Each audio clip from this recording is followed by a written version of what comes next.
We're back again with another mode on devlog. Woo! On our agenda today we have more zombie types, the map design for level 1 of the campaign mode, and a cool fake 3D perspective trick that we'll get into later. So, without further ado, enjoy the video.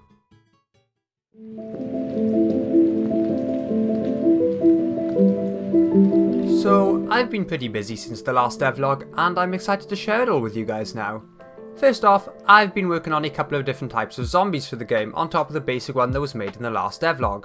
These zombies were not so subtly hinted at, so are obviously the zombie that goes boom, and the zombie that goes poo poo. The explosive zombie follows the same AI as the basic zombie, with the only exception being that they move faster and will explode on contact. If you time it correctly, you can actually chain these explosions together, causing massive damage to large groups of zombies. However, if you're too slow, you'll be the one blowing up instead. To make them a little easier to distinguish from the basic zombies, the explosive zombies carry around a suspiciously large red backpack with some spark particles for extra effect.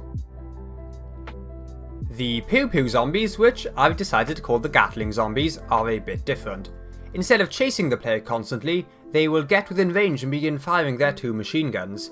The Gatling zombie is modelled as more of a brute, moving slow but having lots of health. They'll also be a lot heavier, so hitting them with your vehicle won't kill them. Too many of them and you will be shot to hell. The basic zombies are extremely easy to kill, with their main threat being in numbers. However, with these added zombie types, even the basic zombies become more of a threat, as they now act as body shields for the larger zombie types. Anyway, let me know what you think of these new enemies in the comments down below. And next up we have some funky map design. The map design, much like all of my other designs, started in PowerPoint, where I drew up a basic layout that I thought would be good as a first level, obviously throwing in a smiley face for good measure. By the way, if you want any proof that you don't need expensive software to start game development, I'm right here. After getting the design done, I set off to drawing up the tile sets for the cliffs. Now, I don't like using tile sets much, as I love the hand-drawn pixel art look. However, for a map of this size, tile sets were necessary.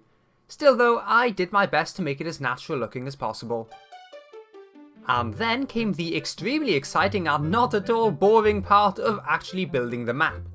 Typically, I enjoy map design, but my god was there a lot of map to design this time. Took me a couple of days to get it to the point it's at now, including placing the tiles, the sand, the rocks, the grass, and the ravine at the top of the map. But it's looking good now, so I'm happy. Except, I'm not happy, it didn't look right, but I couldn't put my finger on it. Obviously, when you look at real cliffs from a top-down perspective, you can see the side of the surrounding cliffs because, I don't know, that's kind of how sight works, I guess. Now, here we have a bit of a problem. For those of you who are half asleep or watching this video in the background, well, first of all, wake up. But secondly, Mowdown is a 2D game. That's 2 dimensions, people. My good friends X and Y.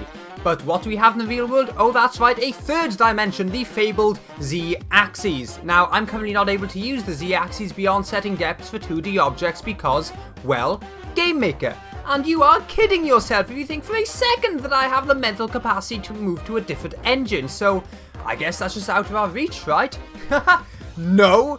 Who do you think I was? Someone who was capable of saying, that's good enough, I'm proud of that? Who needs sleep anyway? That wasn't a joke, by the way, I'm very tired. So I got to work on the all-new fake 3D depth perspective extravaganza, but, well, I forgot to record the footage of me actually doing this. Wasn't lying when I said I was tired. So, to make up for it, enjoy this reenactment of my Thursday night / Friday morning I spent on this.